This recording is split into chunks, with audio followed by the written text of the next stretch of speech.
LSU has their quarterback. Number 1 overall portal quarterback Sam Leavitt commits to the Tigers, and what a saga it was.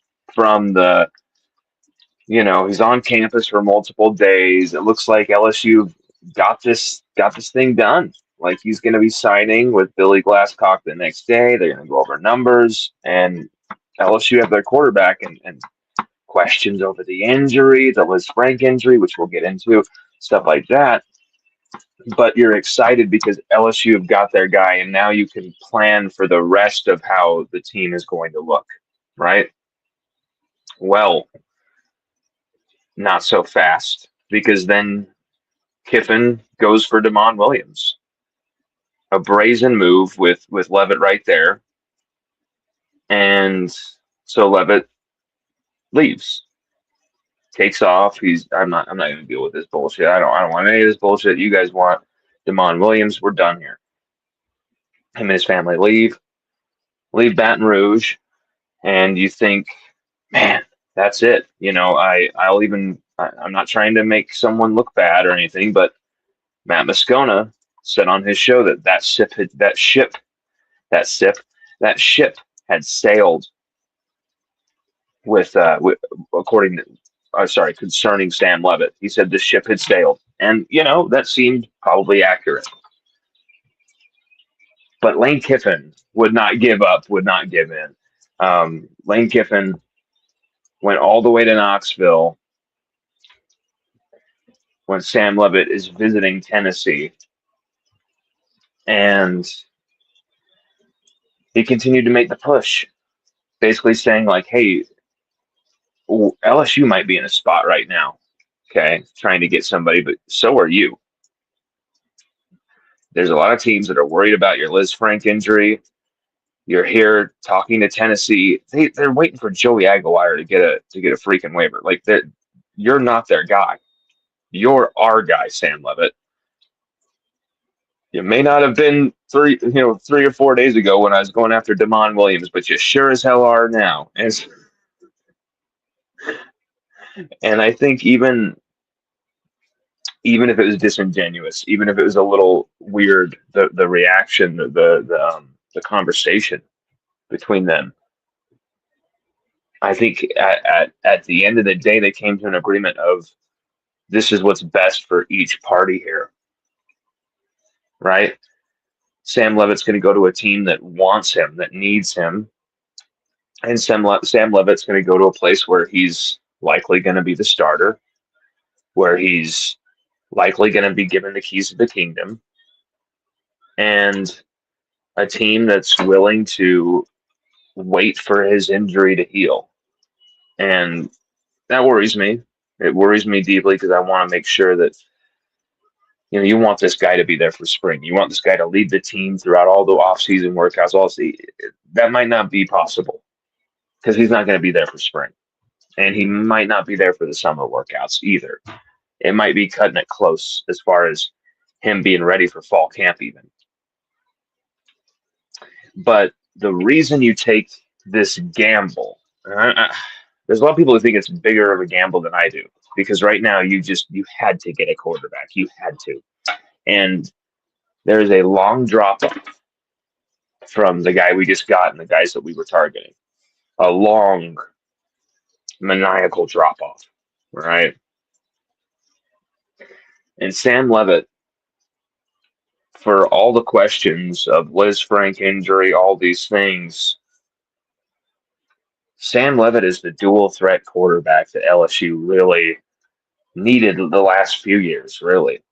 This is a guy who has a lot of swagger. He has a lot of moxie. He has a lot of intensity. He will talk his shit when he runs you over in the end zone. We got to show you his numbers from Arizona State. He had 4,652 total yards in 24 games there. Only played in 7 games last year. Had just over 1,800 passing yards, I believe. But only 7 games, has that Liz Frank injury. And Also won a Big 12 championship with Arizona State.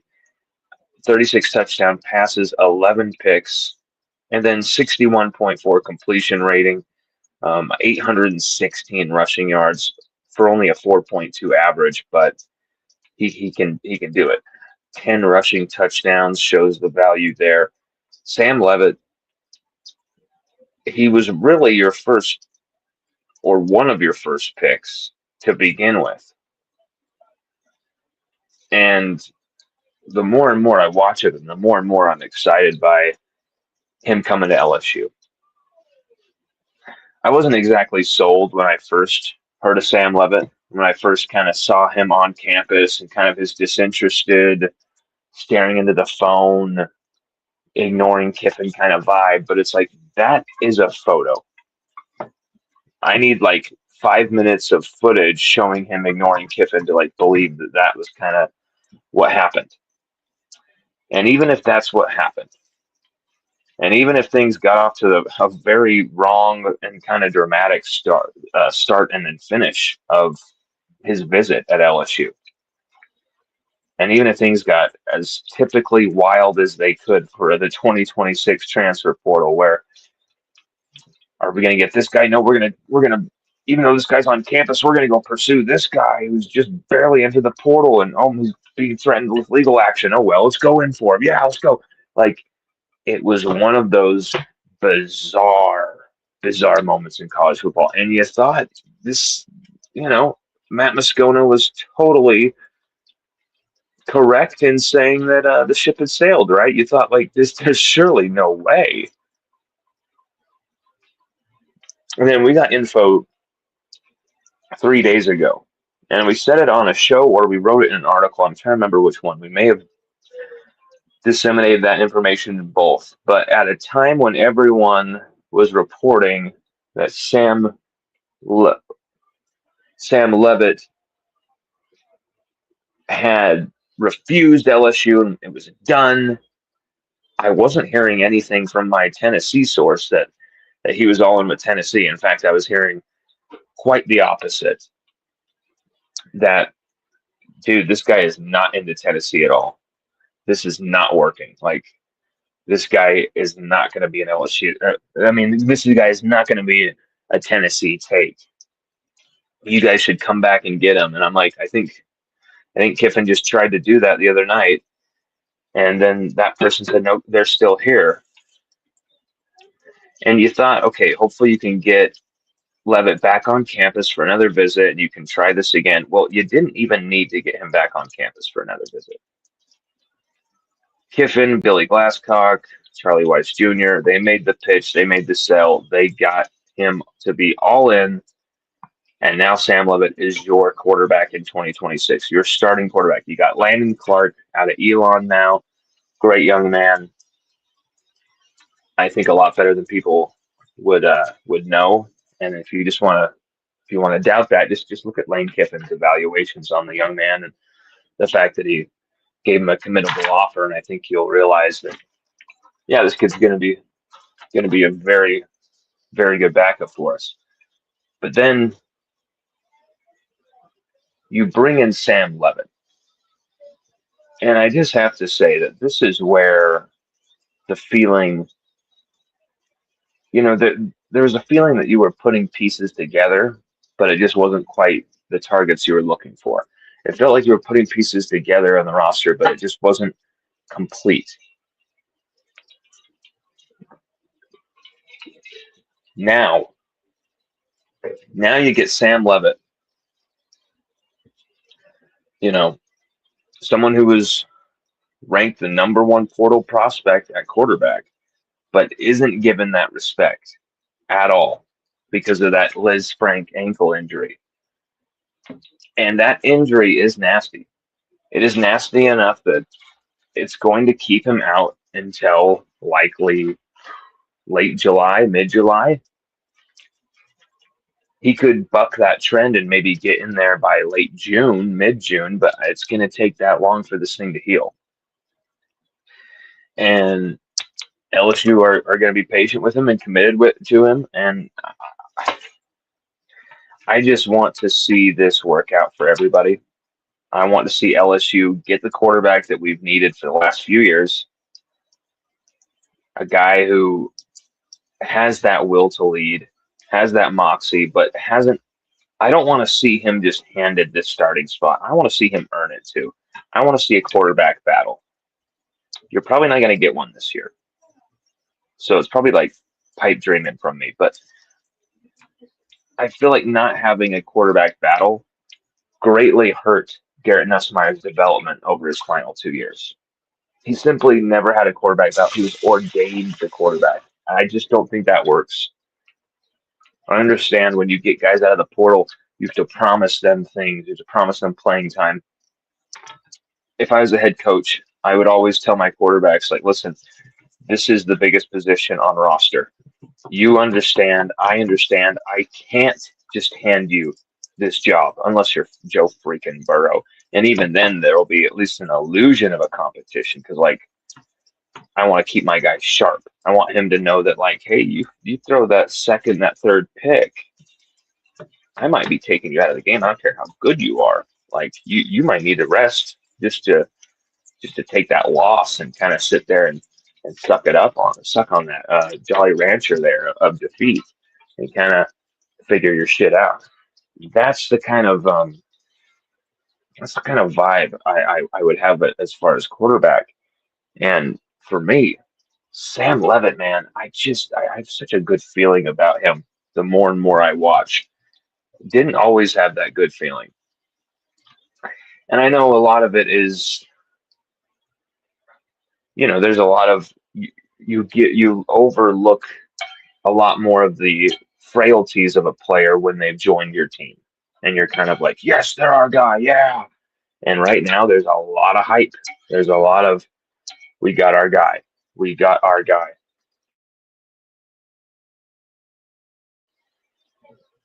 LSU has finally got their fucking quarterback. And I thought Sam Leavitt was kind of a stiff, like, yeah, he's dual threat and stuff like that, but he's not that good, right? Rated the number one portal quarterback, but he's just not that good, right? Well, I mean, since I had heard that, okay, the ship has sailed, but then we hear that, hey, Kiffin is going on this rom-com, Melissa Etheridge, come to my window, is going on this like rom-com mission in the rain, come back to us. Come back, Sam. I was wrong. I was wrong, Sam. You were always the one for me. Like when he's going on that mission, I kind of like it kind of felt to me like and I said this on the show. You can go back and watch it. I literally said this on the show. If Sam Leavitt is even entertaining meeting Kiffin while he's visiting another team at this juncture, after what, how, disrespectful his parents and everyone took the pursuit of Damon Williams, then for sure, Leavitt is going to at least listen to Kiffin. And I think if he's going to listen to Kiffin, there's a good chance that this could happen. That's why we weren't just saying, move on from Leavitt. It's all about Houston Longstreet. Forget Leavitt. We literally talked about how you could get both here. You could get Longstreet and you could get Leavitt out of this situation. And you might be, left with a real strong situation here. But also, we had a real strong vibe that Kiffin was going to get his guy. It was taking all this time. It was getting crazy. It was getting way too close to the edge where LSU really could have been left in a dangerous situation as far as quarterback. I mean, just think if Tennessee had stopped being so possessed by Joey Aguilar and they said, Sam Leavitt, we're gonna really hurt LSU. We're gonna make you our guy the second you arrive on campus. Think about how badly that could have hurt LSU had he committed to Tennessee. That could have crushed, year one for Lane Kiffin. Now you get the top quarterback in the portal class. Now you have a guy who can command a roster with authority. Now you have a guy who has on-field experience, vast on-field experience, proven, not at the SEC level, but proven as a college football starter at the highest level. Okay? Some could argue the highest level is the SEC. I think the game's getting a lot more even now, conference to conference. I think we got to be real about that. Indiana and Miami are the national championship game. I think things are changing a bit, but I'm excited by Sam Leavitt. I got to say it. I wasn't extremely over my heels on Sam Leavitt until I really started deep diving. Some surface film on Sam Leavitt isn't going to cut it. You really try and watch a full game of his Arizona State and then compare, what could be possible. Lane Kiffin, Charlie Weiss calling the plays in the background, the atmosphere of LSU football, the talent pool of LSU football, some of the recruits we're going to be able to bring in now that we've got Sam Leavitt. I mean, Winston Watkins from Ole Miss, really expect that commitment. I don't have that confirmed 100%, and it could probably happen already, like 10 minutes ago, since I've gone live. But you've got a ton of receivers now. You've got a ton of weapons for him to throw at. You've rebuilt that receiver room. You've gone for a money ball approach. You haven't gone after the Cam Colemans and the whoever's as far as like the big time, big dollar receiver targets. But now you're going to get one with Winston Watkins out of Ole Miss. That's a prediction we'll make, is that Winston Watkins should be committing to LSU. Now you got this top quarterback. Lane Kiffin, your old coach, is going to be coached. This is just set up to be a no-brainer unless someone makes that bigger deal. I'm really pumped. I'm really pumped here. I'm not going to get overhyped. We're not going to overhype anything, because here's the truth of the matter. We're not going to see Sam Leavitt play football at LSU, throw a football at LSU, practice at LSU, outside of maybe, going out there for throws in spring or something. I could see that. Him doing some light work in spring, some practice of throwing. I could see that. But you're not going to be seeing him do anything of consequence for quite some time, probably until July, August. And I'm really interested to wonder, like, will his stock dip during that time? Will there be, this quarterback's going to be a lot more successful this season because, well, Leavitt's out of sight, out of mind. He's hurt, blah, blah, blah. Like, that could benefit Sam Leavitt. But also, I feel like that would only benefit him if there was a lack of pressure to go with that injury. I feel like there's an escalating pressure here on Sam Leavitt. Now that he's come to LSU, he's committed to LSU, and now you've got to get that rehab done, and you've got to make sure there are no delays on that rehab.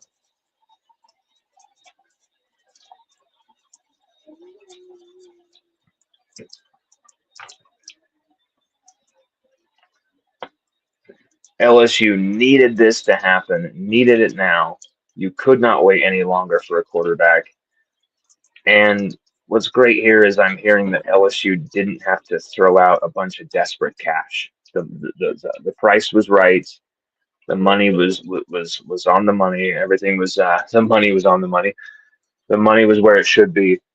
And I'm just going to tell you this: the numbers that people are putting out right now, as trustworthy as these reporters may be, these podcasters may be, those numbers are wrong, hideously wrong. And I'm getting the number from somebody who actually is drawing up these papers. Not the people who are like, oh, I heard secondhand from someone who did, or someone's pizza boy, gay uncle who did. You're hearing it from the guy who's really drawing this shit up. So LSU didn't really have to even pony up as much as I was expecting for Sam Leavitt. That's another big deal. So we will have a lot more on this. We wanted to just kind of give you the big breaking news that happened probably about 2 hours ago. We should have been on it more, but what can I say? When you work all night, sometimes you have to sleep. And during the time we were asleep, it seems that it broke because you don't want to see the text in my phone. It's very deflating for someone who missed the story, but we're not missing it here. Sam Leavitt commits to LSU, and LSU has their quarterback. LSU has their quarterback. It's a lot better vibe now, a lot better scenario right now, and you got to feel good. I wouldn't say get all overhyped. Sam Leavitt for Heisman, overhype, hype. But I think you need to understand that Sam Leavitt, I think he's the right quarterback for this situation. He's the right quarterback for this moment, and more than anything, he's the right quarterback for Lane Kiffin and his offense. So, is he going to be the right leader for LSU? That's still to be seen, and we'll find that out over the next 12 months. Everybody, we'll be talking and writing a lot more on this because LSU have their quarterback. Go Tigers, baby.